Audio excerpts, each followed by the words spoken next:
So then comes this question. It says that in an experiment to determine the rate of reaction, zinc reacted with excess dilute sulfuric acid. And this is the reaction. They said a graph below was obtained using dilute sulfuric acid. Then the question says, redraw the graph and label it A. Okay, so our graph is A. On the same set of axes, draw the graph for concentrated acid and label it B. Okay, what we have here is for dilute. Then how will the graph for concentrated acid be like? Okay, you have to know that when concentration increases, the rate of reaction increases. And how do you show that this reaction is faster? It will take less time to reach completion. So we're expecting to be like this.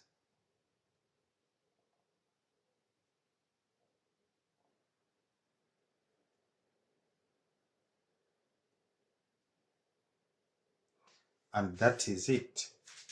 So where this point now becomes the time for completion. And they said this graph should be labeled B. So that is that. We can use another color to see whether it will be clear.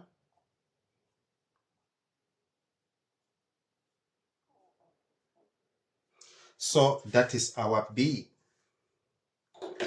It is faster than A because it took less time to reach completion.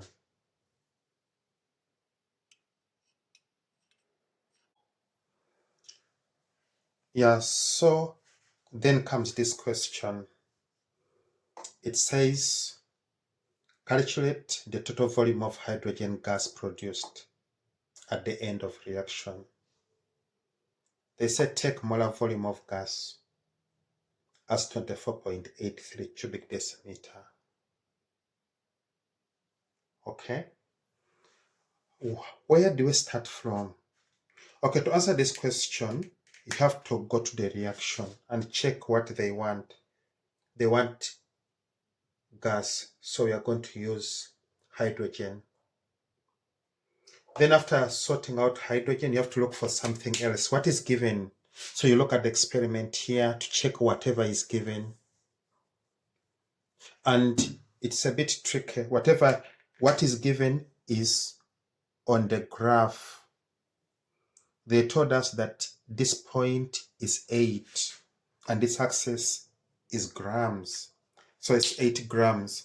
But what does 8 grams represent? It represents the initial mass of zinc. Why do we say initial? Because what you have here is time 0. And this axis touches the what? Touches the y-axis. So which means that at time 0, we add 8 grams of zinc. That is very important to know. So in other words, we are going to use zinc because now we know it, we have it. And after that, what do? You come here and check the mole ratio. So when you look at zinc, the ratio is 1, and the hydrogen, the ratio is also, so the ratio is 1 to 1. I mean the molar ratio. So question is, where do you start from? You start from zinc, because zinc you know mass. So on the side of zinc, what do we know? We know mass, and mass is 8 grams. So, but you know also molar mass of zinc, which is 65 grams per mole. So these two values is going to give you a number of moles.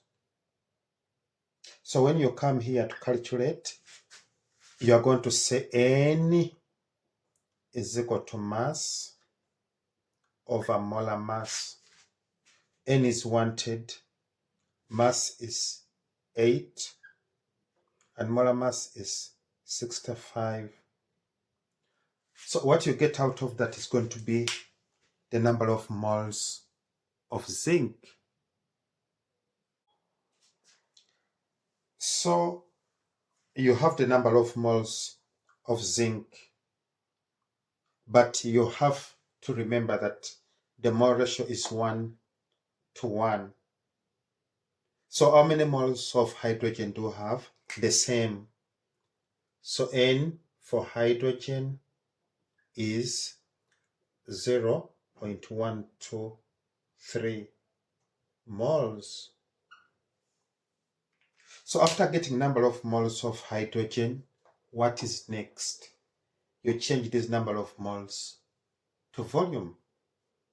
You use the Avogadro law, which says that number of moles is equal to volume over molar volume. So what is the number of moles? We'll have it as 0.123. Volume is what we are going to calculate. But molar volume, it was given, and it was given as 24.83 at that temperature, because it is temperature dependent.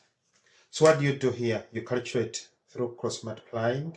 You're going to get your volume as 0.123 times 24.83. What you get is going to be the volume of hydrogen liberated. So that is what we get.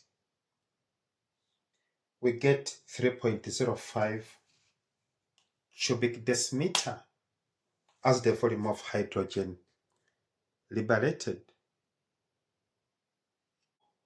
And with that, I would like to thank you for your time. The channel is PSSB, Physical Sciences Silver Bullet, with me, Richard, here. We urge you to subscribe, to comment, to share, to like. Yes. And we have to remind you that Physical Sciences Silver Bullet is a science channel handling physical sciences grade 12, 11, and 10, and natural sciences grade 8 and 9. We urge you to use our simplified playlist so that you can sort out the material of your level. See you next time. Bye bye.